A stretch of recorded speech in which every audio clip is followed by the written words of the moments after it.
Trustee Lamb. Here. Trustee O'Rourke. Here. Trustee Peck. Trustee Rassich. Trustee Wajowski. Here. Trustee Benucci. Mayor Collins. Here, if you could rise for the pledge, please. Pledge allegiance.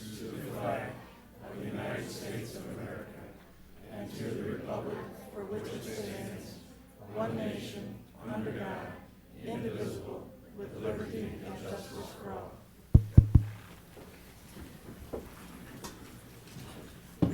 Presidential comments? First of all, I'd like to thank the students from Lincoln Elementary, second grade, and Mrs. Benucci, their teacher, for being here, and also the parents. So thank you very much.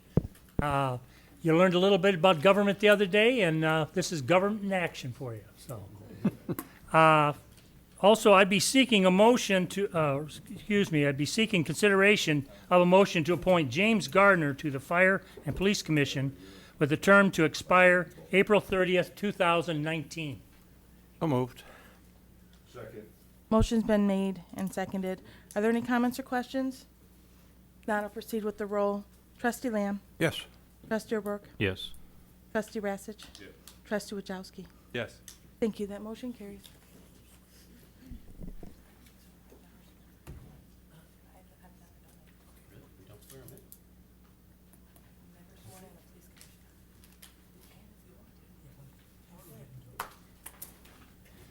Mr. Gardner, if you'd like to come up.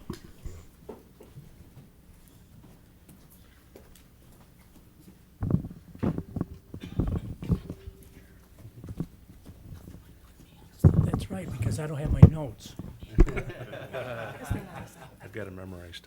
Stand right over here on this side. Sure. And raise your right hand and repeat after me. I state your name, I, James Gardner, having been appointed to having been appointed to the Office of Fire and Police Commissioner the Office of Fire and Police Commissioner in the Village of Plainfield, in the Village of Plainfield, in Will and Kendall Counties, Illinois, in Will and Kendall Counties, Illinois, do solemnly swear do solemnly swear that I will support the Constitution of the United States that I will support the Constitution of the United States and the Constitution of the State of Illinois, and the Constitution of the State of Illinois, and I will faithfully discharge the And I- duties and I will faithfully, I usually say that twice, I will faithfully discharge the duties of the Office of of the Office of Fire and Police Commissioner Fire and Police Commissioner in the Village of Plainfield, in the Village of in Plainfield, Will and Kendall Counties, Illinois, in Will and Kendall Counties, Illinois, according to the best of my ability. according to the best of my ability. Congratulations. Thank you, I You're appreciate welcome. it.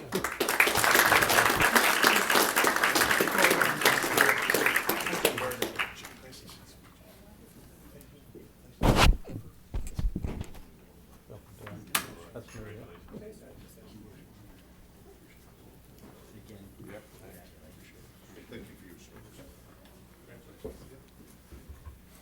Thanks, man. Thank you, sir. And also thank our other police commissioner that was in attendance this evening. Mr. Chairman. That's all I have. Trustees' comments? I just had two quick comments, I guess more reminders than anything. I just want to remind everybody that the Plainfield Harvest 5K run is this Sunday. It's September 25th. Registration ends this Thursday, I believe. And then second, St. Mary's is having their second, I believe, annual Oktoberfest in September 25th, this weekend from 5 to 10. If you don't have tickets, you can just show up in the parking lot there this Saturday from 5 to 10. That's all. And Father Meadows in the audience, so if you need to buy tickets, he has them available. Or was that a collection plate I saw in? No.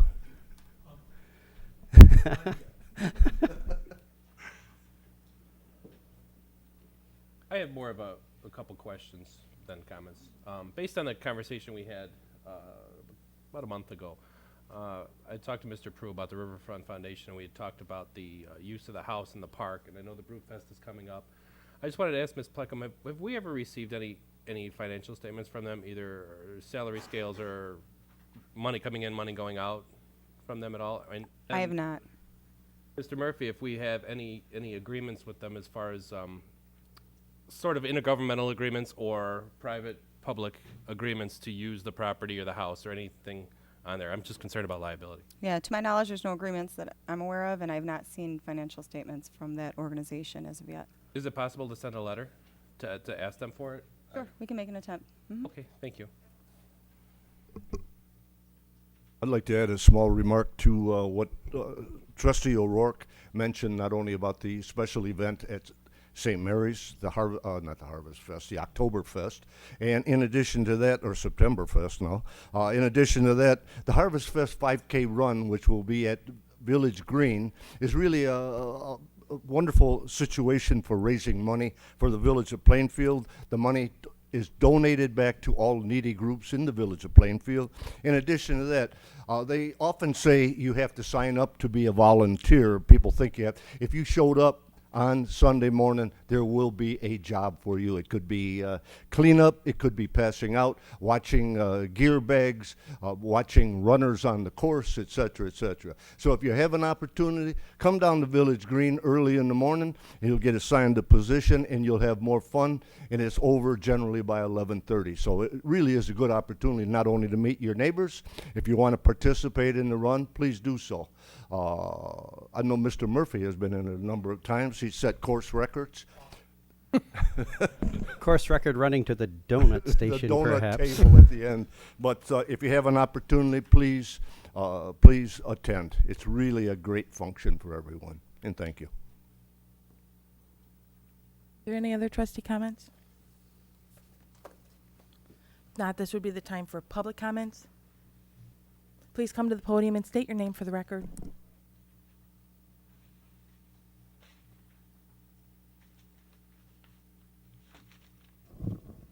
Robert Ziller. I was here last week. Mr. Collins, Mike Collins? Yeah. Ay, caramba. Boy, he's changed. I mean, I remember you in school. But that's okay. I'm not here to talk about that. Because what I'm here to talk about is that bridge, the pedestrian bridge they put in. It's a low bridge, okay? Now, that was my job, all right? I worked in Chicago. I revised bridges. But that bridge over here is too low. Now, I don't have nothing against the bridge. It's got to be put up in the air. You got to have piers on it. They got 12-inch rock on the slopes. It's going to hold back water, okay? And we're in a flood zone. Do you understand what I'm saying? I mean, it's going to hold back a lot more water now because you put a lot of backfill in there. What, 100 ton? What was it, 150? I think it was 150 ton of backfill. Here's the plan view, which is your elevation view too. I don't know why they did that, but they gave you that, and they put a lot. Now if we were young, remember Monkey's Point? He stopped them from doing. The city stopped them from putting fill in there. Remember that? Just to disagree a little bit, sir, I don't think we put fill in there. We just did. expanded the bridge. You We put- oh, no, we you built put- up the road at We that could go walk location. over there right now. I'll show you. There's fill in there. Hey, there's Yeah. fill in there. Actually, I don't mind stepping in here a little bit, Mr. Ziller. You know, I understand that you've met with staff, and staff has explained to you that, first off, this was a project that was not built by the Village of Plainfield, but rather by the Plainfield Park District. I'm sorry. Brian Murphy, I'm the village administrator. I never met with you. Well, I didn't say you met with me. You met with my staff, and they talked with you about the fact that this was a Park Okay, District so you're project. hearing this is hearsay then. That's what that is because I don't know what I. All right, Mr. Ziller, this is not a village project. No, This is I a know, project it's- that was done by the Park District. It was also vetted I'm by. sorry, but right here, if you look on the I'll tell you what, Village of Plainfield, what's that? it was our land. Okay, They did the span of the bridge. it's your I'll land, tell you but what, it's not your river. okay. But again, if you don't mind, if I can continue with what I was going to Go say. ahead. I'm sorry. Thank you. The project was vetted by the necessary bodies that do actually review those engineering documents, and they are the ones who gave the permits for that project to go forward. It was actually issued by IDOT for it to go forward. And if you want to disagree with me, sir, that's No, more than fine. I'd be happy I'll to wait. talk with you after the board meeting. no, I'll wait. Now listen, I talked to the engineer on the job. The engineer says, well, we don't need the Army Corps of Engineers here. I'm sorry, but they own from the river up to the sky, okay? You need the Army Corps of Engineers. Okay, I we- believe they were down there, You- and I you- believe that you filled them with this. Again, you brought that up to us at the last They dug meeting. out, and that'll fill up in an hour when that river gets wild. Okay, again, you brought that up at the last meeting. The staff did talk I with you. don't think I did. All Okay, well, I'll tell you what, sir, after the meeting, we'll have staff and our Mike. engineer meet with you, sir. It's just like it was commented, it's, Am I gonna talk to you? You're Well- the mayor of this town. well, you certainly may. Okay. Okay, see you in a bit, sir. Thank you. Are there any other public comments? Not, then we'll proceed with the business meeting. We're seeking a motion to approve the agenda. So moved. Second. Motion's been made and seconded to approve the agenda. Trustee Lamb. Yes. Trustee O'Rourke. Yes. Trustee Rassich. Yes. Trustee Wajowski. Yes. Thank you, that motion carries. We're seeking a motion to approve the consent agenda to include minutes of the board meeting held on August 15th and minutes of the special meeting, strategic planning meeting, and executive sessions held on September 12th. Bills paid and bills payable reports for September 19th. Cash and investments, revenue and expenditure reports for August. Ordinance number 3276, decreasing the Class E liquor licenses to 4 to reflect the surrender of the liquor license issued to Starbucks located at 12640 South Route 59, and approval of the Laserfish annual maintenance agreement from TKB Associates in the amount of $13,556. So moved. Second. Motion's been made and seconded to approve items A through E under the consent agenda. Trustee Lamb? Yes. Trustee O'Rourke? Yes. Trustee Rassich? Yes. Trustee Wajowski? Yes. Thank you, that motion carries. Next item on the agenda is Village President compensation. We're seeking board consideration of a motion to adopt ordinance number 3277, increasing the annual salary of the village president to $24,000, effective for the village president elected in the April 2017 election. I motion that the board consider the adoption of ordinance 3277, increasing the annual salary of the village president to $24,000 effective for the village president elected in April of 2017. Second, I'd like to make a comment. This can be done only every 4 years, or it doesn't take effect. And the last time this was salary for the mayor was increased was 4 years ago. And so we're talking about a 2.5% a year increase, which is roughly what the staff has been receiving in recent years. So it's not like it's a 20% jump or 10% jump. It's 2.5% a year, and I think it's highly justified based on the fact the mayor does a lot of work, visible face of the town and so on, and I think it's important that he be reasonably compensated. If I could add to what Trustee Lamb stated, this job is 24/7. Mayor Collins is on call 7 days a week, 365 days a year. And the buck stops at his office door. You have to contend not only with the good, you have to contend with the bad. If you look at the salary, and someone say, oh, $24,000. If you look at the salary for mayors in surrounding areas, and I can't give you the exact pinpoint number, Romeoville, Joliet, New Lenox, Joliet's a bigger city, but the other ones are of medium size. Their salary's 3 times that amount.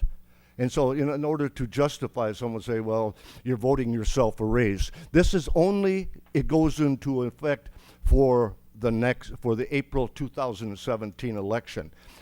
We haven't heard if Mr. Collins is even going to run. He's not voting himself a raise. It's for the next mayoral elector. the one who is elected the next time.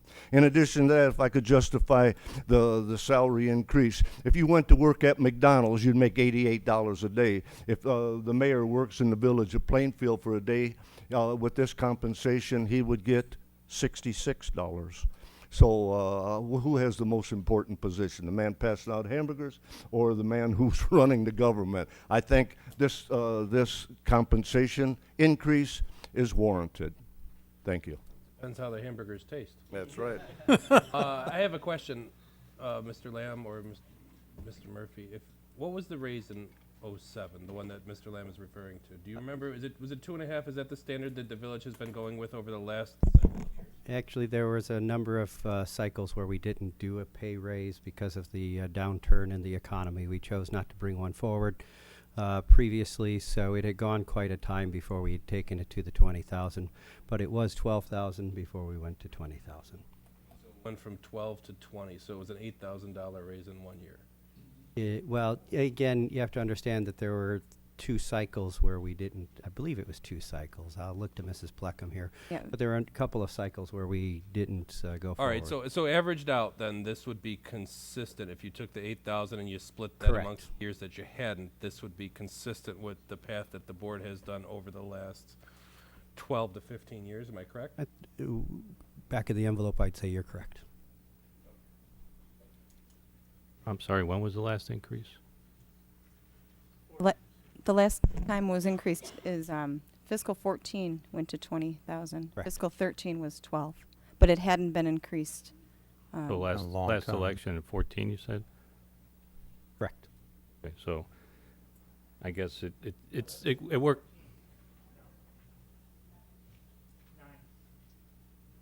The last mayoral election would have been 4 years ago, so It was 4 years ago. Yeah. 12. Fiscal 14. Fiscal. Fiscal yeah. 14, so 13, 14. 13, but Oh, fiscal. 4 years, 13, but 4 four- years ago. fiscal 4 14, years. 4 years right. ago. Okay.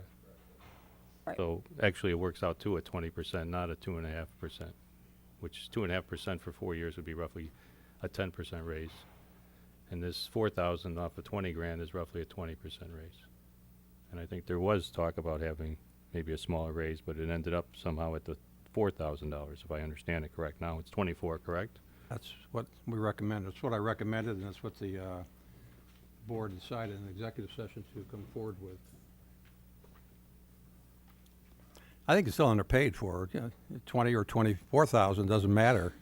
I think Mr. Ratchick is correct. Romeoville's mayor earns triple that.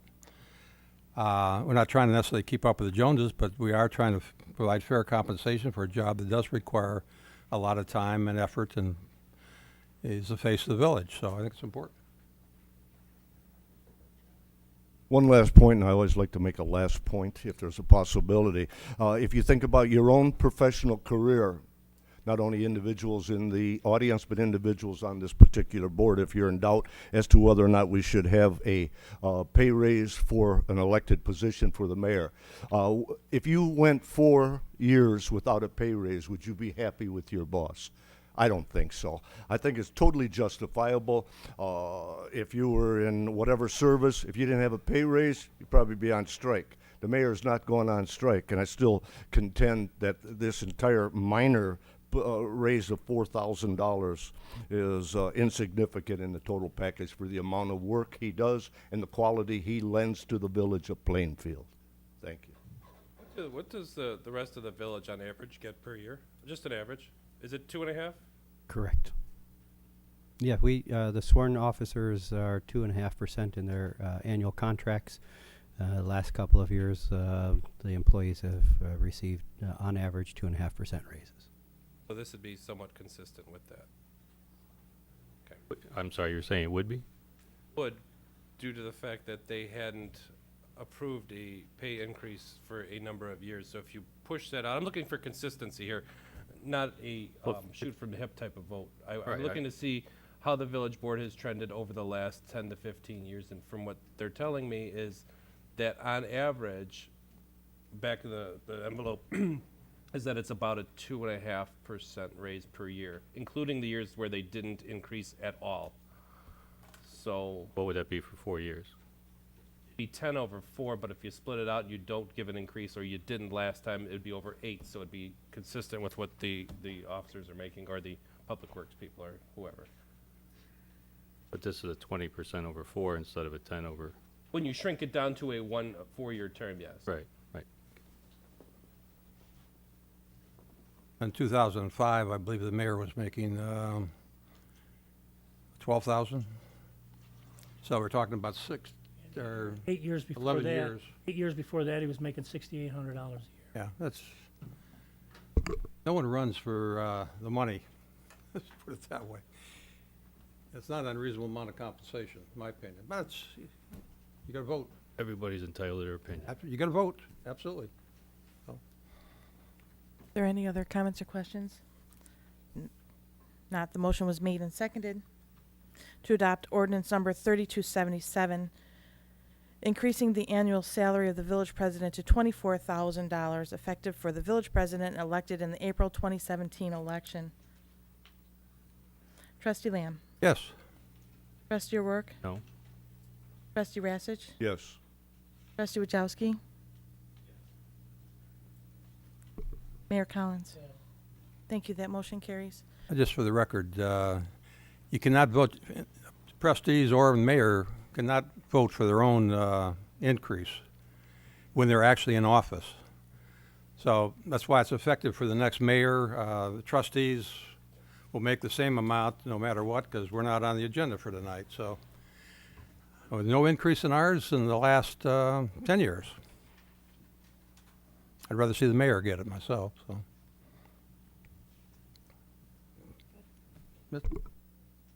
Next item on the agenda is Boulevard subdivision. We're seeking board consideration of a motion to reapprove the final plat of the Boulevard subdivision, subject to the stipulations of the original approval.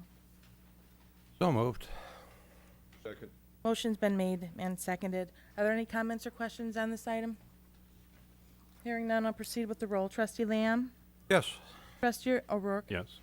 Trustee Rassich? Yes. Trustee Wajowski? Yes. Thank you. That motion carries. Next item on the agenda is Chatham Square, Unit 5. We're seeking board consideration of a motion to reapprove the Chatham Square Phase 5 final plat of subdivision, subject to the stipulations of the original approval. So moved. Second.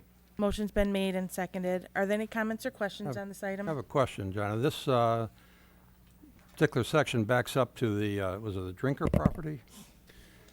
Correct. The concept plan that was before the board at committee of the whole in They- recent months. These would be the plots that would back up to that area. That's correct. Okay, thank you.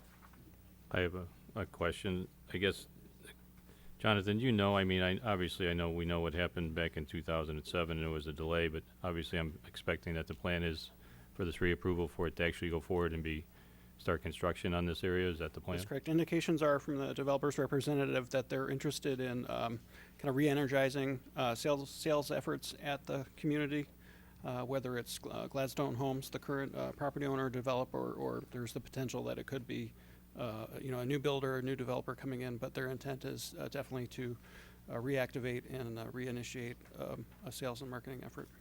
No, it's really probably more of a process or policy. Does something like this normally go back through the planning and zoning? Our practice has been simply to ask for the village board's reapproval. Since it had been through the process, there were no changes. There have been no rules, no changes to the subdivision code that would, There have affect. not been any. That's where I guess I was going, because 8 years is a substantial amount of time, so nothing really major has changed, what you're saying. Okay, thank you. Are there any other comments or questions? Not. The motion was made and seconded to reapprove the Chatham Square Phase 5 final plat of subdivision, subject to the stipulations of the original approval. Trustee Lamb? Yes. Trustee O'Rourke? Yes. Trustee Rassich? Trustee Wajowski? Yes. Thank you. That motion carries. Next item on the agenda is St. Mary's Immaculate Parish sign variance. We're seeking board consideration of a motion to adopt the findings of fact of the Zoning Board of Appeals as the findings of fact of the Board of Trustees, and furthermore, to direct the village attorney to prepare an ordinance granting approval of a variance for a monument sign in excess of the maximum height and area, including electronic message center area, for St. Mary's Immaculate Parish located at 15629 South Route 59. That is my motion. Second. Motion's been made and seconded. Are there any comments or questions? I have a couple of comments. One, I don't think we have all the trustees here tonight, and I think this is a policy decision, not strictly a variance one. If we approve this for a church, I can see a lot of businesses in town want to come in with much bigger signs, and we just recently approved a sign ordinance which said maximum sign size is 48 square feet. And that part, the LED part sign, could be only half of that, which is 24 square feet. Now, 24 square feet is 4 by 6. That's a pretty good sized sign. Here we're talking about a request for something twice as large and being lit as well, totally lit. And I think that's a policy decision I'd like to see the entire board make a decision on. And unfortunately, we don't have two of our trustees here tonight. So my suggestion is that we not vote on this tonight or encourage maybe St. Mary's. I certainly want to have a sign there for them, but I'd like to see it more conforming to our guidelines unless we choose to change the policy. That's an entirely different decision, I think. We ought to bring the sign thing back and look at it again. We've had a problem in the past where if we have enough variances, we said, well, we need to change the rules. Well, okay, let's decide in this one whether it's worth changing the rules or whether it's worth the full board looking at it, which is what I would recommend. I agree with Trustee Lamb. I'd like to see the whole board. If it's a policy decision, I'd like the two absent members tonight to be here when we decide on it. You wish to table it then, Mr. Lamb? That's what motion I would make. You have a motion on the table, on the board, but I would like to have that motion withdrawn and submit to table it to the next meeting until we have a chance to everybody to be here. And ask St. Mary's to possibly consider conforming to the existing code. If they still feel they want one, let's make a policy decision on it. You know, I find exception. I can understand your particular concept of how you feel about this. The absence of two trustees is the absence of two trustees. We're a voting body, and we can vote tonight if we have a quorum. The very first thing in the report summary, the Plan Commission considered the proposed variance on August the 16th, 2016, conducted a public hearing and voted 5-1 to recommend approval of the proposed variance. You know, oftentimes in the past we have discussed, do we follow the agreement of the Planning and Zoning Board, or do we make our own minds up? We have a quorum tonight. I contend that we should vote and not put this off to the side. We had a 5-1 recommendation by the Planning and Zoning Board. I feel very strongly that we should follow their recommendation because they're an astute group that has done their homework, and I feel we should do our homework too and approve this particular situation. Thank you. If I would just add a note, really the motion is to direct the attorney to prepare the ordinance. We wouldn't take formal board action until October 3rd. You know, you're not voting on any ordinance this evening. It's to prepare the ordinance for the next meeting. It costs money to prepare it though, right? Pardon? It costs money to prepare it? Yes. Okay. I understand Trustee Ratchik's point. The very next item on our agenda, though, is the exact opposite.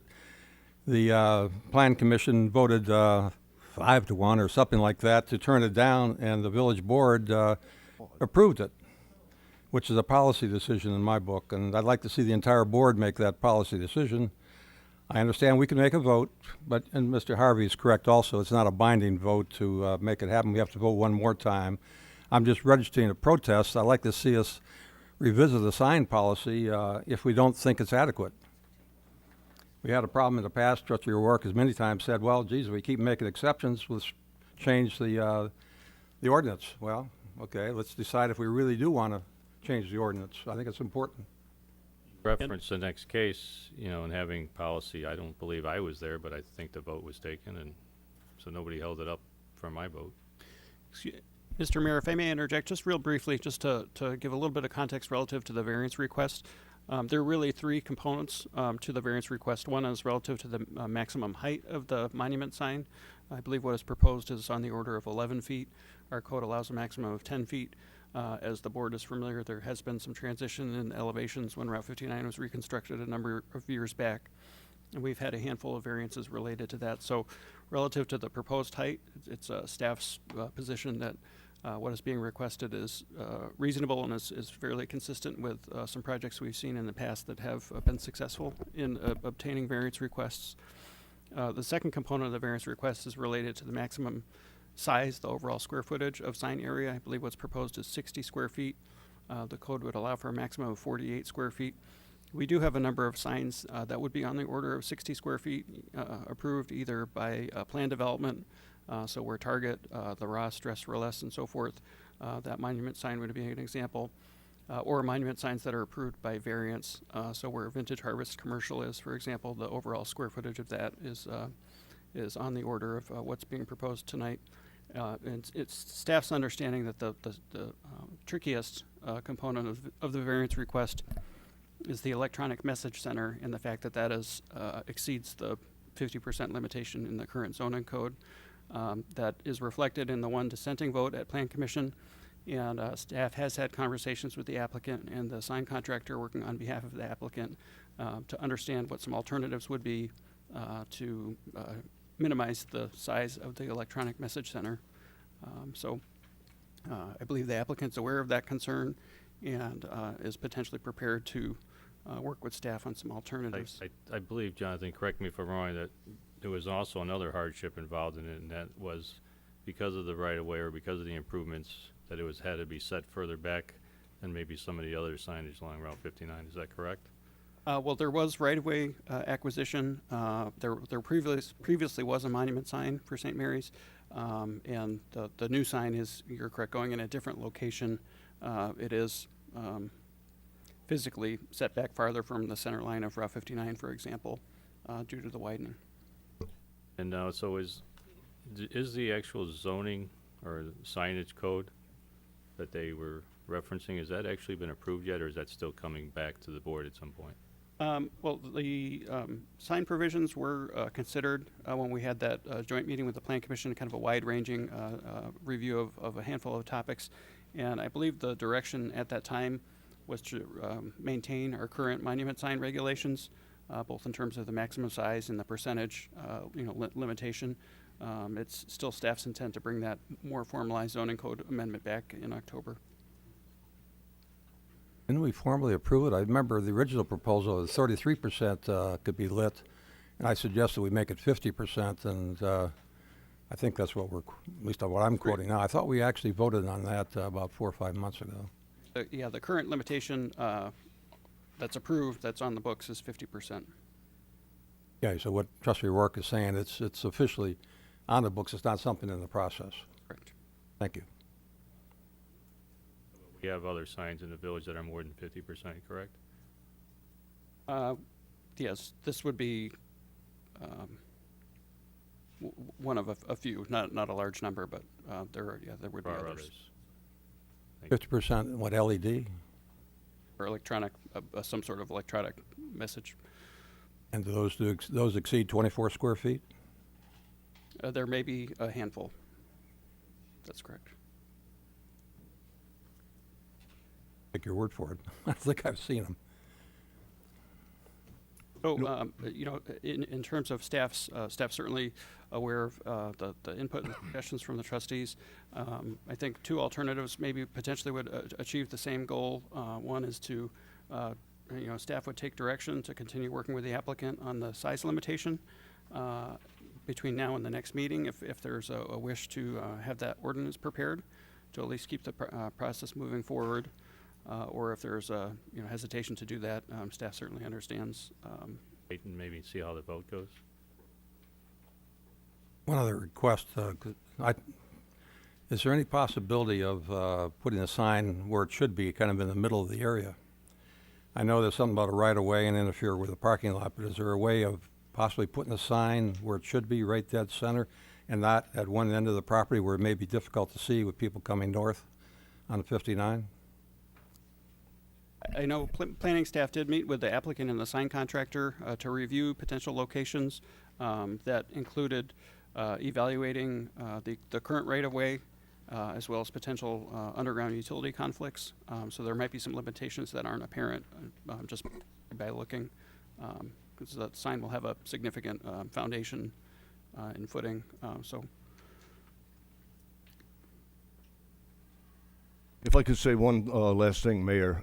You know what, in our analysis, it does say 10,000 parishioners on a weekly basis attend a busy schedule there at the church, St. Mary's Immaculate Parish Church. In addition, there's a private school, kindergarten through 8th grade, that's there.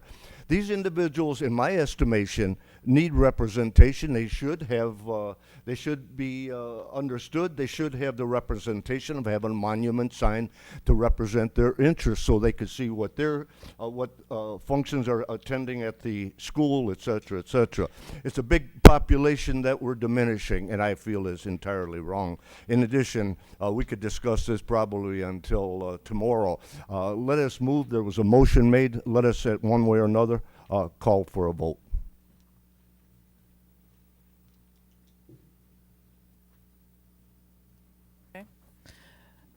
The motion was made and seconded to direct the village attorney to prepare an ordinance granting approval of a variance for a monument sign in excess of the maximum height and area, including electronic message center area, for St. Mary's Immaculate Parish, located at 15629 South Route 59.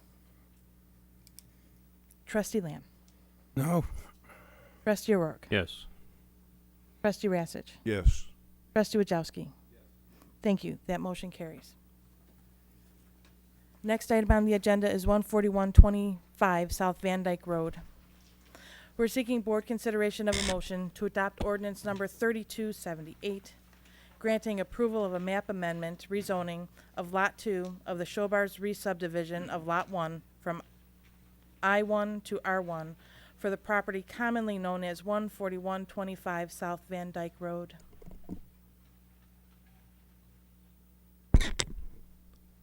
I make that motion. Second. Motion's been made and seconded. Are there any comments or questions on this item? I guess I have more of a question for staff, and I know it came from the planning and zoning, so the idea was to get Lot 1 up to the minimum for an industrial use, I believe. Is that correct? that's correct. So this zoning issue was considered by the village board a number of months back, and the subdivision plat has now followed on to allow for the rezoning to officially be implemented. It's creating a 2-lot subdivision from the one existing lot. There were some changes to the lot line between the plan commission meeting and the village board to achieve a minimum lot size for the remaining industrial lot.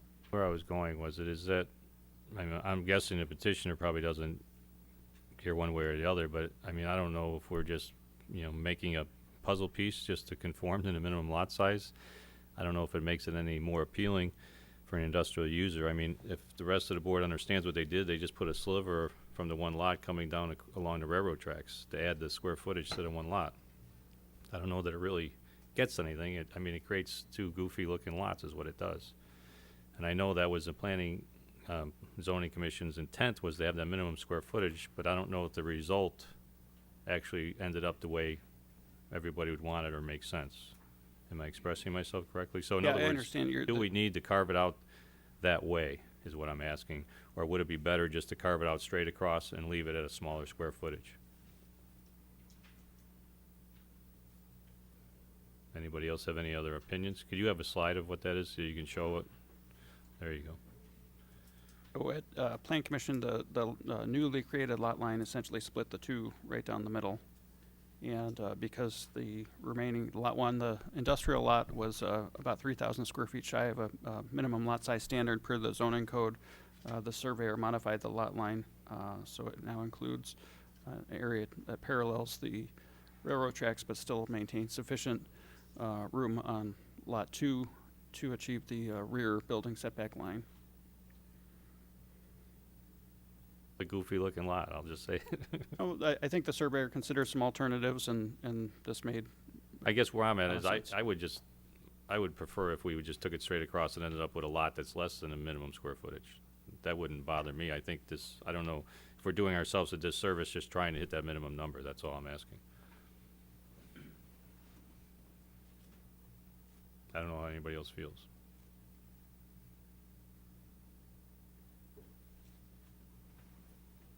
there any other comments or questions? Not. The motion was made and seconded to adopt ordinance number 3278, granting approval of a map amendment rezoning of Lot 2 of the Showbars re-subdivision of Lot 1 from I-1 to R1 for the property commonly known as 14125 South Van Dyke Road. Trustee Lamb. Yes. Trustee O'Rourke. Yes. Trustee Rassich. Trustee Wajowski. Yes. Thank you. That motion carries. We're seeking board consideration of a motion to approve the preliminary/final plat of Showbars re-subdivision of Lot 1, subject to the stipulations noted in the staff report. Moved. Second. Motion's been made and seconded. Are there any comments or questions? Sorry, I just have one. I wasn't here at the other meeting. So that existing building is going to be converted to a residential home. Is that the plan? That's correct. So there have been some facade improvements. I believe the owner's intent is to potentially continue to improve the appearance of the front, potentially to remove, there's an existing driveway or serviced area, and introduce additional green space, maybe relocate some of the vehicles that are currently being stored there. So I think the overall impact will be an enhanced appearance from Van Dyke Road. Single-family residence? Correct. Are there any other comments or questions? Not. The motion was made and seconded to approve the preliminary final plat of Showbars re-subdivision of Lot 1, subject to the stipulations noted in the staff report. Trustee Lamb. Yes. Trustee O'Rourke. Yes. Trustee Rassich. Trustee Wajowski. Yes. Thank you. That motion carries. Administrator's report. None tonight. Management Services report. I have 2 items for consideration tonight. One is I'll have Rick Kazenko, the IT director, speak to, but I think it's the long-awaited proposal for the sound improvements of the boardroom, but I won't steal his thunder on that one. Good evening. Tonight we're seeking consideration of a motion to authorize the equipment purchase and installation cost for upgrades to the Village Hall boardroom at a total project cost not to exceed $15,050. I did meet with the Village's cable TV consultant, reference the sound in this room, microphones, the board not being able to clearly hear each other from one end of the table to the other, staff table. The consultant came up with a very good plan to basically divide this room into 4 zones. So the board would be split into 2 zones. This would be a 3rd zone, and the audience would be a 4th zone. And if you think of it, you will hear all the zones except your own. So it includes installing some more speakers, separate mixers for each zone, and then the programming and configuration. And also provides the opportunity to have an iPad present that we can mix real time during a meeting if we need to boost up a mic, turn a mic on, turn a mic off, that kind of thing. The village would purchase the equipment, and then the consultant would come and install the equipment. So that's why there should have been, and I was just brought to my attention, there may not have been all the information in the packet. There should have been 2 quotes just as an example for the equipment cost. I will shop around, obviously, to try to get the best deal possible. That's why I put it in as a maximum of $10,700, I believe, for the equipment. 4 out of the 4 items, 3 of them are pretty much the same price no matter where you go, but there's 1 item that we can get a little bit better deal on depending on when and where I buy it. So that's what is the upgrades for the sound mixing in this room. I'd be happy to answer any questions. Question, if I understood you properly, we'd be in Zone 1, and you can't hear yourself in Zone 1, therefore I would not be able to hear Trustee Ratchick comments? You'll hear me, don't worry. Change it. The board, Huh? It would change. you would have the iPad where you can turn his mic off if you want, but no. No, the board would be split, so Oh, you I'd would like hear to the hear other him. side. What? Yeah, we can hear, because that's sometimes a problem here, Right. because we don't talk into the microphones. You know, the other end doesn't understand what we're saying. so- Unfortunately, I can't control if you don't speak into microphones, but we can boost those levels. If you're far back, we can raise those levels on the fly. We could use the help, so it sounds like a good idea. No pun intended, but this is really a great motion to, that I hear this evening. After 12 years on this board, I've been waiting for this motion to come through because I was always afraid nobody would be able to hear me. And Well, I don't know about, well, let's hear the one but last thing, though. fortunately, we'll have a resolution to that difficulty. And thanks, Mr. Murphy, for promoting this. I've known a number of individuals have talked to him about it, that we have to upgrade this. It's a beautiful boardroom, but the sound system was a little bit on the negative side, and thanks for this good motion. The TV part's coming later, right? I was just going to step in on that and let you know that this is just the first of many steps that you will be seeing coming through in the in the coming months to Good. get us to the point where we are live streaming and doing some other fantastical stuff.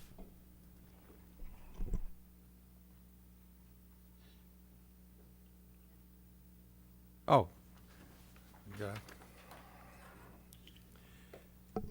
I will try to make a motion. I move that the board direct the president to authorize equipment purchase and installation costs for upgrades to the Village Hall boardroom at a total project cost not to exceed $15,050. That motion's been made and seconded. Trustee Lamb? Yes. Trustee O'Rourke? Yes. Trustee Rassage? Trustee Wajowski? Thank you. That motion carries. The other item I have for consideration is in your packet you have a proposal from GovHR. We utilized them in the past for recruitment purposes. This is a proposal for a recruitment and selection process for the currently vacant Human Resources Manager position, an amount not to exceed $16,500. Be about a 12-week process. I'm just looking for consideration of approval on this. So moved. Quick comment on the proposal. There's some really nice, attractive features. If we don't find a candidate that's justified, they will do it again. If a candidate we accept leaves in 2 years, they will do it again for just out-of-pocket expenses. It's sort of like a guarantee, which is phenomenal. So, excellent organization we're dealing with. Been very happy with the results in the past, so they've been very good to work with.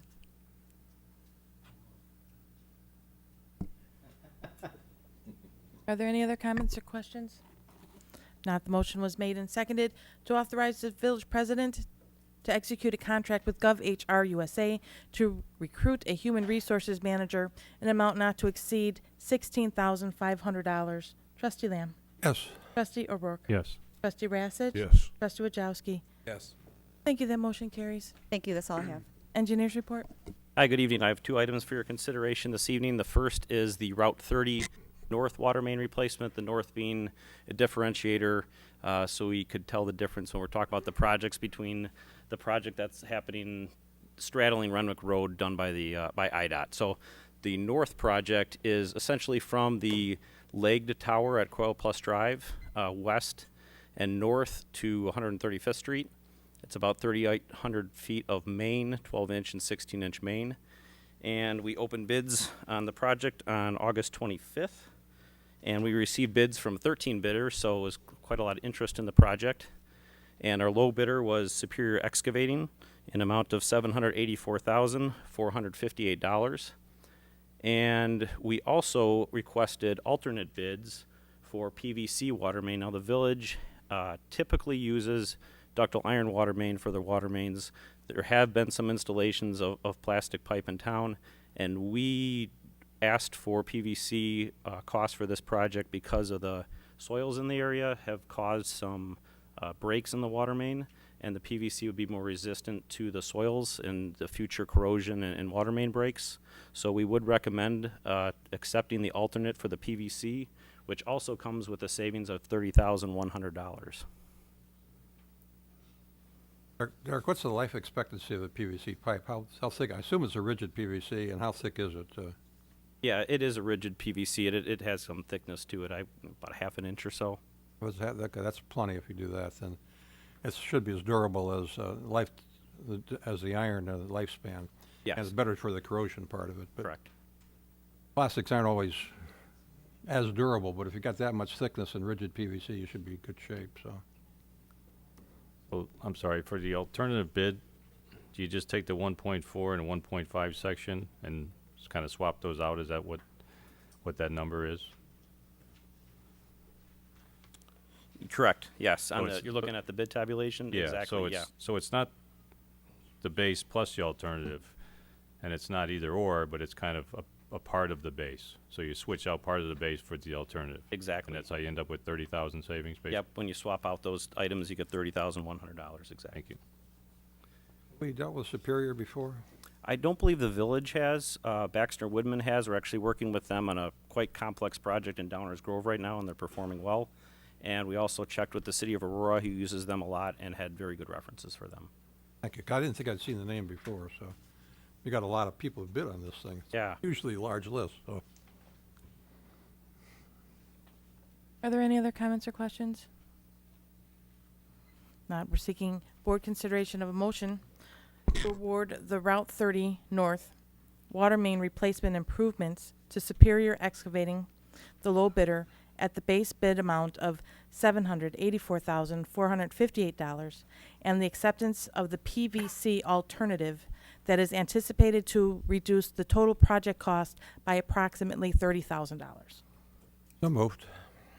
Second. Motion's been made and seconded. Trustee Lamb. Yes. Trustee O'Rourke. Yes. Trustee Rassich. Yes. Trustee Wajowski. Yes. Thank you. That motion carries. My second item this evening is related to a housekeeping item for a project that was completed in 2010, 2011. That was the Naperville Road and Main Street water mains. That was funded by a loan through the Illinois Environmental Protection Agency at a very low interest rate of 1.25%. The housekeeping part of it is the EPA has come back and identified that the difference between the original loan offer and the final as constructed cost is about $273,073.00. And so what the EPA is doing is offering a reduction in the loan amount, and accordingly your payments would reduce as well. And so it's really just a housekeeping matter to true up the loan offer amount versus the final construction amount. The good news is we saved $273,000, but bad news is it takes us, what, 20 more years to get it? Well, we still, it's a no-brainer, I agree, but it's going to take a while for the money to actually show up. It's not a cash reimbursement. It's a matter of it's a reduction of the loan, which saves us money over time. So what's the term of the 20 years. Yeah, it is a 20-year note. I think there's 20 years? Okay. There's about 1.25%. 16 years left in the loan. Okay, well, take anything they throw at us. Why not? I move that we approve accept the IEPA proposal to reduce our loan by $273,000. Second. Motion's been made and seconded. Trustee Lamb? Yes. Trustee O'Rourke? Yes. Trustee Rassich? Yes. Trustee Wajowski? Yes. Thank you. That motion carries. Thank you. That's all I have. Planning Department report. Building Department report. We have two items on the agenda. The first one's regarding New World upgrade. Rick will explain more of it. Yes. Thanks, Ken. The items we're looking to add are some add-on features for our New World ERP system. Two items in particular. One will allow our building inspectors to use their iPads to result inspections in the field, see previous inspection results, communicate with the contractors directly from the field. New World has been working on this mobile application for a long time. We've actually been one of the communities that have been pushing them really hardly to get a quality mobile platform for our inspectors to use in the field. And then the second piece is we'll be adding a module that we do not currently have, which is the code enforcement module. Currently, code enforcement runs their operations out of a different software package. With the move of code enforcement over to the building division, we thought it prudent to move all of the code enforcement operations into New World. They do have a module for that, so this will be for the addition of that module and also the modules to support the iPad inspections in the field. And I'd be happy to answer any questions. Are there any comments or questions? I'm sorry, I just had one question. It's really just, maybe it's a typo or something on the second bid for the code enforcement, and talks about the travel. In one spot it says 2,000, the other one it says 2,440. I don't know why there'd be the difference, that's all.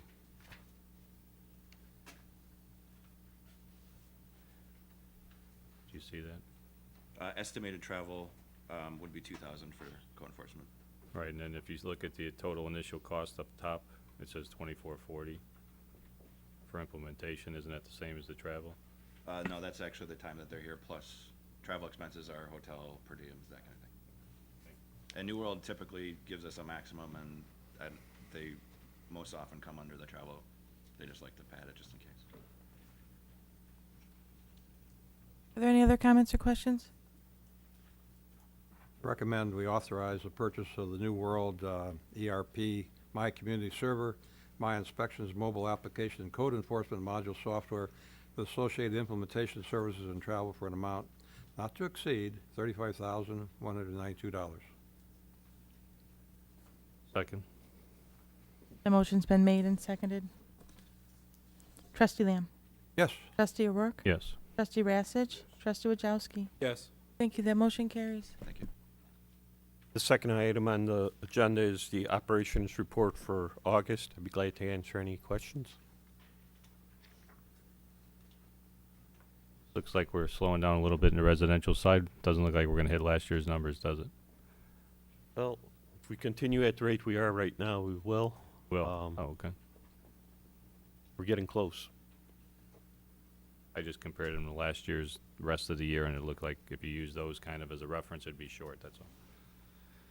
So that's good news. I mean, you know, we're holding steady at least then, right? Commercial's doing much better than it did last year, so that's keeping us real busy.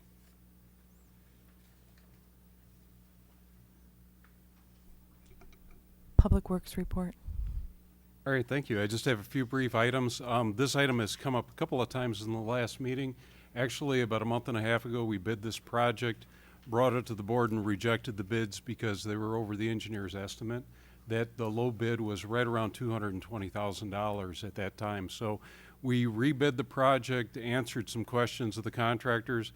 You know, we only had 2 bidders, which was okay because one of the bids was actually very good. So the amount of work that we're getting is the same as what was bid before. Fortunately, the low bidder came in $20,000 lower than our previous low bidder. So staff is recommending that the board accept the low bid of deconstruction at $198,653.70. And this is consistent with the strategic plan as we're filling in gaps within the bike path system, the sidewalk system, adding pedestrian crossing improvements at 248th and 127th Street, and some other items out there too as well. So we are recommending to move forward with this contract. I move that we authorize the village president to award the 127th Street and 248th Avenue shared use path improvements to projects to deconstruction, amount of $198,658.70. Pathetic second. The motion's been made and seconded. Trustee Lamb. Yes. Trustee O'Rourke. Yes. Trustee Rassich. Trustee Wajowski. Yes. Thank you. That motion carries. Thank you. The next item that I have is actually related to this project. HLR Engineering is the engineering group that designed the improvements related to this project. As traditionally, we'll utilize the same firm to do the construction inspection since they're most familiar with the plans. This is an hourly rate that they would charge us not to exceed $32,576, and staff recommends approval. Are there any comments or questions? If not, we're seeking board consideration of a motion to approve a Phase 3 professional service agreement for the 127th Street and 248th Avenue shared use path project with HLR Inc. in an amount not to exceed $32,576 and authorizes the village president to sign the agreement. So moved. Motion's been made and seconded. Trustee Lamb? Yes. Trustee O'Rourke? Yes. Trustee Rassich? Trustee Wajowski? Yes. Thank you. That motion carries. Next item that I have is also one of the items in the village's strategic plan, and that's to help improve the safety at 119th Street and Route 30.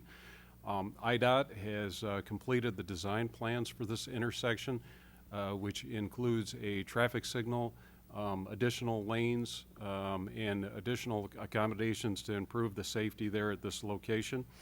The total estimated cost for this project is $1.7 million in total. And under this proposal for funding sharing, the village's portion will be only $8,050 is the total.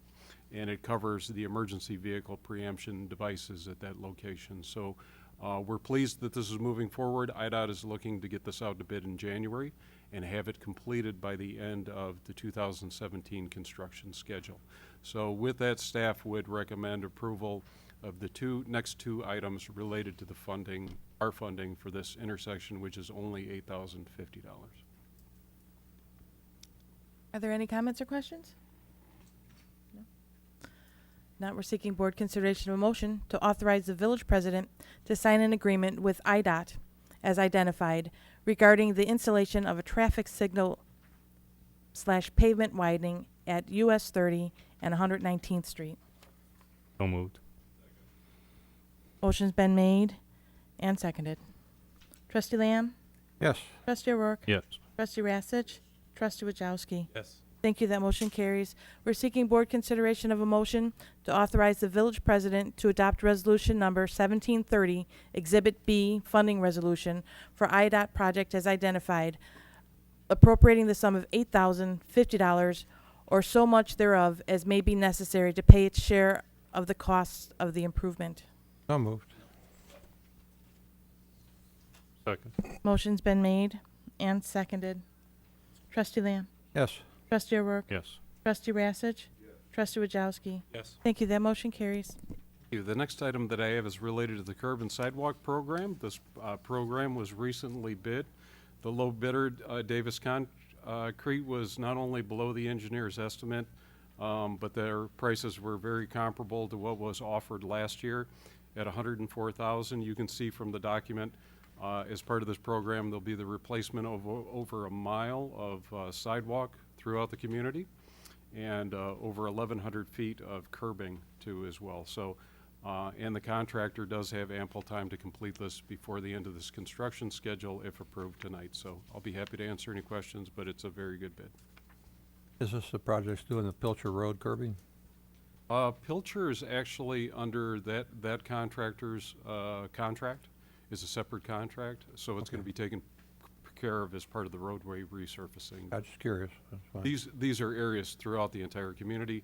We have, I know trustees have mentioned before, if you have a question about your sidewalk, please call Public Works. These are sections of sidewalk throughout the entire community. Thank you. Are there any comments or questions? Now we're seeking board consideration of a motion to award the 2016 concrete curb and sidewalk program to Davis Concrete, the low bidder, in the amount of $104,336.50. So moved. Second. Motion's been made and seconded. Trustee Lamb? Yes. Trustee O'Rourke? Yes. Trustee Rassich? Trustee Wajowski? Yes. Thank you. That motion carries. Next to the last item I have is actually consistent with our budget discussions. And I have a slide here too as well. You can see to the right here, our population of ash trees has dwindled significantly. So we are down to only about 500 ash trees out of the original 5,200, 300 that we had at one time.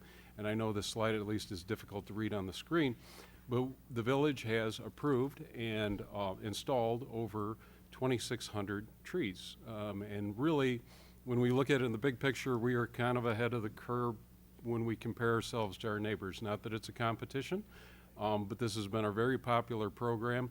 The Tree Consortium has provided some outstanding trees, and we've gotten a lot of good positive feedback. So this is the request to continue that program. You can see that there are over 38 communities that are members of the Tree Consortium. The yearly membership for the consortium is only $500.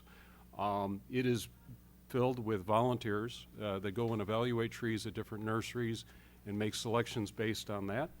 And it's staff recommendation that the board approve purchase up to 800 parkway trees to be placed in parkways. And again, this is throughout the community because there were ash trees throughout the community. We took down 1,700 last year at a cost of up to $200,000. So I'll be happy to answer any questions. I just had about two questions for you. One is, so at 800 to 200,000, that's roughly 250 a tree. Is that consistent with what we paid in the past? That hasn't changed. The challenge is it's getting more difficult to find good quality trees, and that we're getting further out. I remember when we had 2 nurseries, now we have 5, and I can estimate that it'll be more in the future. And it's kind of good to be ahead of the curve at this point, because as other communities catch up, it's going to be more difficult to find trees, is my observation. And lastly, so 800, how many can we plant in the fall? Plant all 800. All 800. That's great. Thank you. Alan, these plantings, they're not at any cost to the homeowner besides just the regular governmental cost, right? No, it includes the installation, and it includes the wood chips. There's fertilizer that's added to as well to the tree, and then the tree has a 1-year guarantee warranty that a year this time next year, even in the summer, we come back, it goes back on the list for a brand-new tree. So the homeowner will get a brand-new tree, and if for some reason that tree fails, which we haven't had many problems with that, they'll get a replacement tree at no cost. That is a good benefit to the homeowner. I know a lot of communities out there are doing the 50-50 programs where the homeowner would have to kick in 50% or buy the tree outright themselves. Again, it's very popular. We get, I hate to say it, I know, I don't know if Mr. Stofko's still behind me. Very rarely do we get a call that says, hey, the water's just great or the toilet flushed just well. We get a lot of calls on how great these trees are, so it is a popular program, and we're proud of it too. You know, one thing, Alan, I think that we need a little publicity on. I spoke with a couple neighbors that they had trees, you know, a new Parkway tree put in front of the house. I said, you know, you got to water them. Oh, no, the village is going to come out and do it. And I said, I don't think so. And anyway, I've noticed a number of them look distressed after a good period of time. I think we ought to put it on our website in some fashion, maybe Mr. Boney could do it, alert people to the fact it wouldn't hurt to run a hose out to a new tree or put a couple buckets of water on it, one way or another. But I think that information should be transmitted to the public because it's, we're not going to do it. It's a responsibility that falls on the new tree placement. Thank you. And since Mr. Stofko is still here, the water is outstanding, the service is fantastic, so thank you. I agree, and it's still at 2% water loss, so I can't complain at all. I move that we direct the president to waive bidding and authorize the purchase of approximately 800 additional Parkway trees from the Suburban Tree Consortium at a cost not to exceed $200,000. Second. Motion's been made and seconded. Trustee Lamb? Yes. Trustee O'Rourke? Yes. Trustee Rassich? Yes. Trustee Wajowski? Yes. Thank you. That motion carries. The last item that I have is more of a housekeeping item. We had an emergency backup in a large diameter storm sewer along Heggs Road. Within the packet in the last 2 pages, you can see the pictures of the roots that were removed from this large storm sewer. It was an extensive amount of work that occurred over a 5-day period.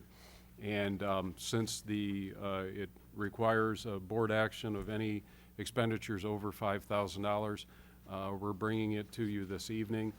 The work has been completed and the storm sewer is flowing properly, and it's not, stormwater is not threatening any of the properties in the area due to the fact that this storm sewer was cleaned. So with that, I'll be happy to answer any questions.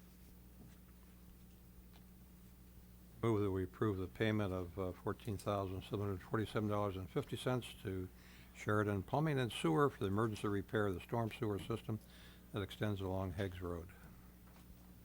Second. Motion's been made and seconded. Trustee Lamb? Yes.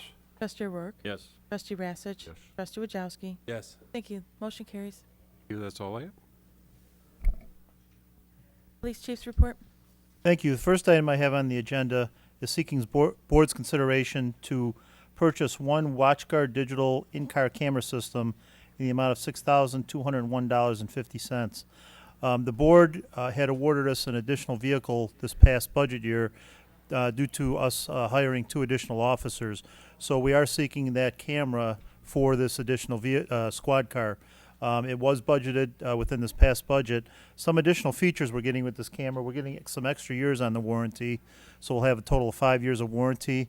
It does come with a panoramic view when you're watching the videos and videotaping. It also has an upgraded DVR system ingrained within it as well.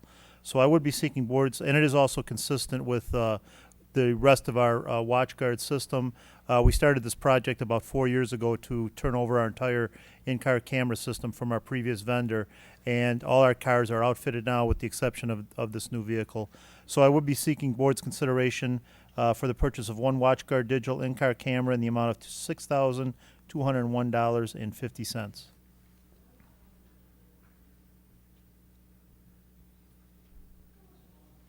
Will this camera work with the current servers we have for the DVR capacity? Yes, it will. Are there any other comments or questions? No. We're seeking board consideration of a motion to authorize the purchase of one WatchGuard digital in-car camera system in the amount of $6,201.50. So moved. Second. Motion's been made and seconded. Trustee Lamb? Yes. Trustee O'Rourke? Yes. Trustee Rassich? Yes. Trustee Wajowski? Yes. Thank you. That motion carries. Thank you. The second item I have for consideration is we are looking to upgrade some of the ballistic protection for our personnel. As obviously everybody's aware of some of the things that are going on around the country, most evident what happened this past weekend with several events around the country.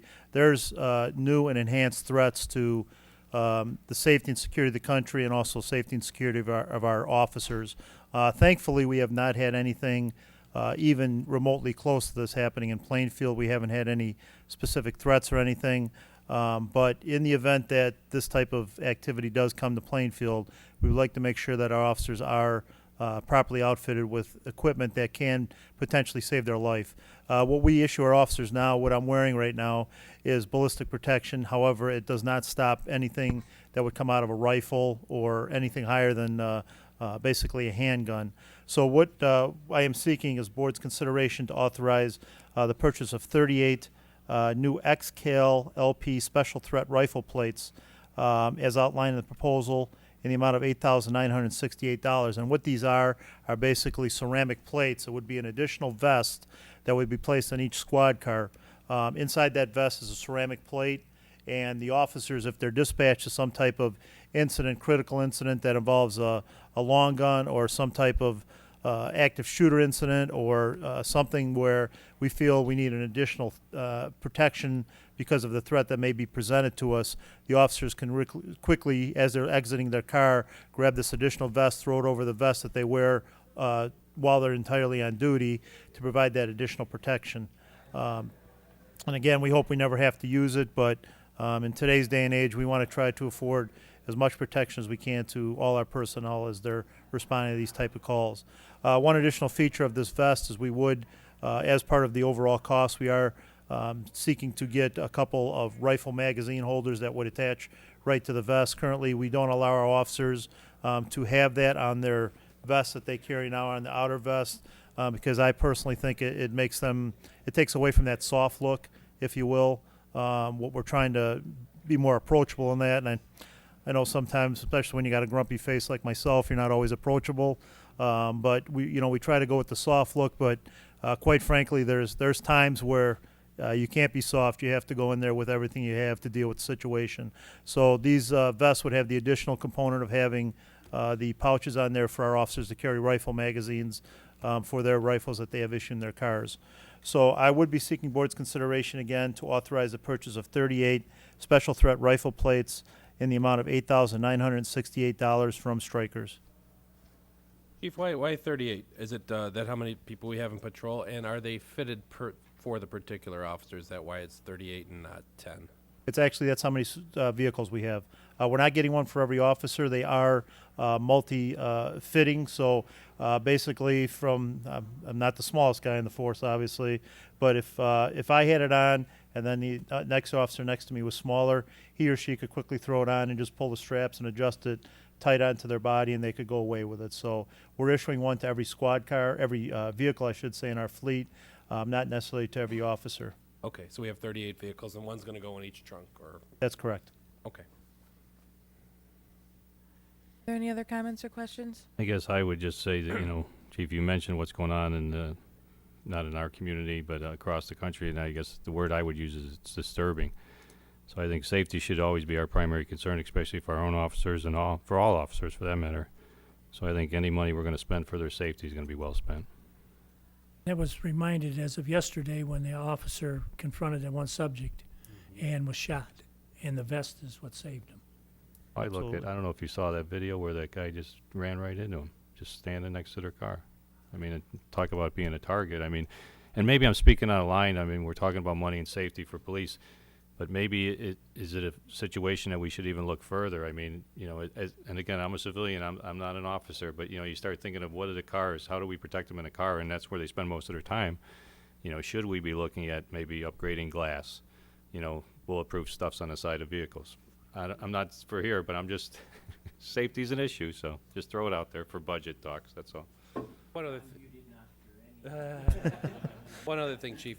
When you if we approve this and you guys get it, are you going to do any training with the ladies and gentlemen of the department so that they're comfortable with it? I know when I get new equipment, I'm not always keen to try the new stuff. Absolutely. They'll be trained on the specific item before it's issued in each vehicle. And then at least twice a year, we actually do active shooter training. And these vests would become part of that training that we incorporate with all our personnel. As always, a well-thought-through proposal by the police department. You investigated, what you're looking for, good price and reasonable, and safety is number one, so happy to support this. And most importantly, I think I actually forgot to mention this, this money is actually coming out of our asset forfeiture fund. I think I forgot to mention that. So it's not actually money coming out of our budget. It's coming out of our asset forfeiture fund. Nice, but safety for you is more important even than that. We had to pay for it if we had to, so. Yes, I know, but as chief, you have to worry about the dollars too. I know. We appreciate that Safety is the also. most important thing, though, absolutely.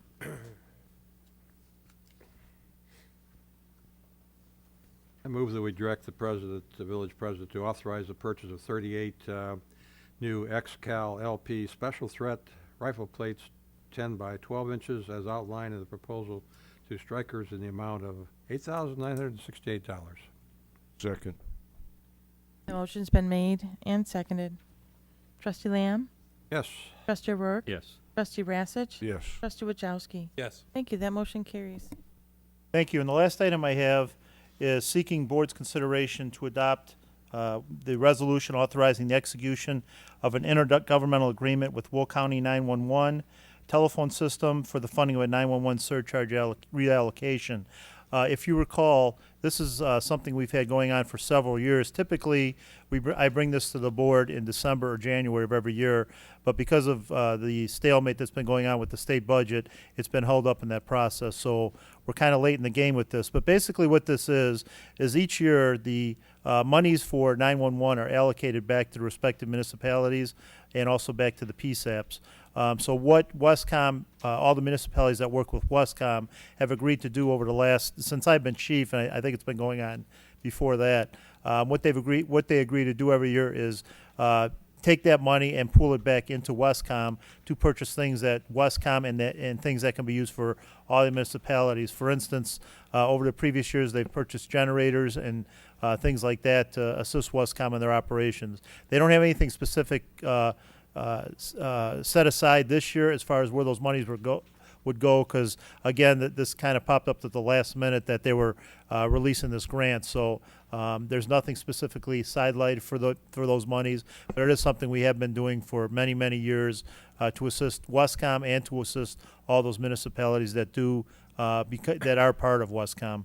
So I would be seeking board's consideration to adopt a resolution authorizing the execution of the intergovernmental agreement with Will County 911 for the funding of the 911 surcharge reallocation. There are no comments or questions at resolution number 1731. I had a quick question or comment. I don't know if it's for the chief or for Mr. Murphy. My question is, are we paying double for the dispatch services? I know there's a consolidation with Will County, and most of the agencies in the county are going to the Will County new service. If we are funding Westcom, and yet our tax dollars are also funding Will County 911, are we paying twice the amount for the same service? Well, I'll let Chief Konopek speak to the logistics of how the two operations work in concert with one another. But you raise an interesting question with regard to the consolidation of the primary answering points, the PSAPs, throughout Will County. And with the new Will County facility that's being built, we've had some conversations with the county executive's office, we being Westcom and some of the village and city administrators in those communities have had some meetings to express some concern that indeed our taxpayer dollars that our residents are paying are also then being used to pay for that facility. They've indicated that where the source of funds are coming to largely pay for the facility as it relates to the PSAPs isn't isn't property taxpayer dollars. So there isn't necessarily a issue where it is our tax dollars directly going to service those other agencies. That being said, we did ask that there's consideration in how they form the service charges to those agencies at the new 911 center should largely look similar to what we're doing at Westcom, just to make sure that there's an apples-to-apples comparison. And the impression that I got is that it is going to be ultimately an apples-to-apples comparison, and there isn't necessarily that. But I can get to the bigger question I think you're getting to. I went straight into the money, but it does get to the question of having a county-wide 911 and then the separate, the three other PSAPs. So, Chief. Yeah, I'm sorry. Administrator Murphy hit it on the head as far as the financial part of it.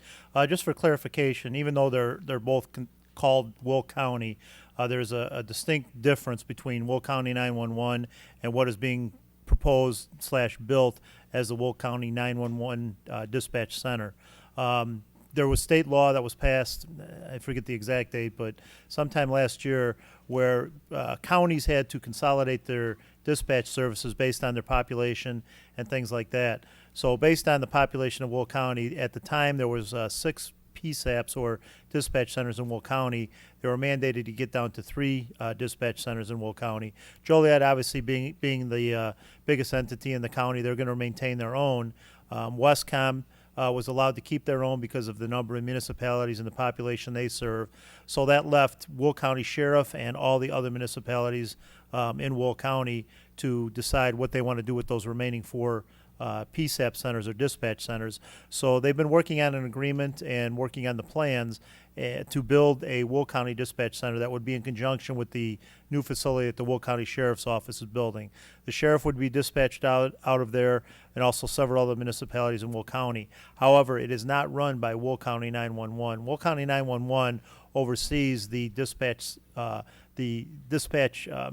organization, if you will, and 911 in Will County for all the municipalities. However, they don't necessarily run any of the PSAPs in Will County. They're all run by those respective, in the future, at those respective 3 respective PSAPs in the municipality. So there is a difference between Will County 911 and this soon-to-be future Will County Dispatch Center. So, and again, Administrator Murphy, I think, answered the financial part. I hope that answers your question, Ed. So the county is telling you that the capital improvement fund that they're using to build the building is not coming from property tax dollars? The funds that they're using are the same funds that they use for other capital projects that get passed through to them. For example, the Weber Road project and the monies that they use to build the Weber Road project come from that same source of funds. So it is not a property tax revenue driven source. Also, some revenue is generated by all those that are arrested for either a traffic ticket and or other tickets. And just to, I believe there's Westcom has only lost 1. It hasn't yet, but next year we'll lose only 1 agency that has chose to withdraw. But that's all. About multiple layers of Yes. areas doing the There's- same job when it can all be consolidated. Well, it was a very large concern from the various Westcom agencies because of the amount of effort and money that went into building our dispatch operation, that there should be an apples-to-apples across all the various communities. And so it did lead to a number of different meetings and conversations to make sure that there isn't a additional burden being carried by the Westcom agencies on behalf of the non-Westcom agencies. I'm sorry, I just had one question. So is what we're asking to be voting on, is that for 15 to 16 or 16 to 17? This would be for 15, 16. Okay, catching up, okay, thank you. So just to clarify, if this is approved in probably 3 or 4 months, I'll be coming back again with next year's already. Are there any other comments or questions? Not, the motion was, no, we're seeking a motion to adopt ordinance number 1731, authorizing the execution of an intergovernmental agreement with Will County 911 Emergency Telephone System Board for funding of a 911 surcharge reallocation. So moved. Second. Motion's been made and seconded. Trustee Lamb? Yes. Trustee O'Rourke? Yes. Trustee Rassich? Yes. Trustee Wachowski? No. Mayor Collins? Yes. Thank you. That motion carries. Thank Attorney's you, that's all I report. have. No report this evening, thank you. Reminders? September 20th will be the planning commission meeting. The 26th will be the next committee of the whole. And October 3rd will be our next regular village board meeting. We're seeking a motion to adjourn. So moved. Motion's been made and seconded to adjourn. All in favor? Aye. All opposed? Thank you. That motion carries.